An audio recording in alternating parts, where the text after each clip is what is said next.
अस्सलाम वालेकुम।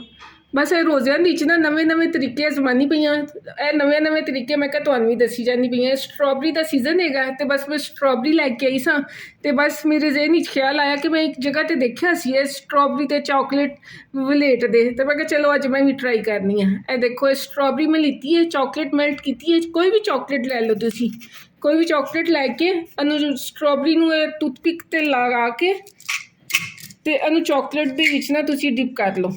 ਇਹਨੇ ਸਟ੍ਰਾਬੇਰੀ ਦੇ ਚਾਰੋਂ ਪਾਸੇ ਅੱਛੀ ਤਰ੍ਹਾਂ ਚਾਕਲੇਟ ਲਗਾ ਲਓ ਤੇ ਇਹਨੂੰ ਇਸੇ ਤਰ੍ਹਾਂ ਦੀ ਸ਼ੀਟ ਲੈ ਕੇ ਤੇ ਇਹਦੇ ਉੱਤੇ ਲਾ ਦਿਓ ਟੂਥਪਿਕ ਦੇ ਨਾਲ ਨਾ, ਤਾਂ ਕਿ ਜਦੋਂ ਚਾਕਲੇਟ ਡਰਾਈ ਹੋ ਜਾਏਗੀ ਤੇ ਫਿਰ ਮੈਂ ਇਹਨੂੰ ਟਰੇ ਦੇ ਵਿੱਚ ਲਾਵਾਂਗੀ। ਸਿੰਪਲ ਤੇ ਆਸਾਨ ਹੈਗਾ, ਬਸ ਬਾਅਦ ਦਫਾ ਅਸੀਂ ਹਲਕਸ ਕਰ ਦਿੰਦੇ ਹਾਂ, ਟਰਾਈ ਨਹੀਂ ਕਰਦੇ ਹਾਂ, ਲੇਕਿਨ ਛੋਟੀਆਂ ਚੀਜ਼ਾਂ ਹੈਗੀਆਂ ਜਿਹੜੀਆਂ ਕਿ ਅੱਛੀਆਂ ਹੈਗੀਆਂ।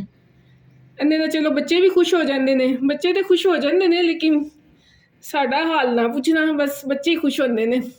ਅਸੀਂ ਕੰਮ ਕਰਕੇ ਫਾਵੇਂ ਹੋ ਜਾਂਦੇ ਹਾਂ।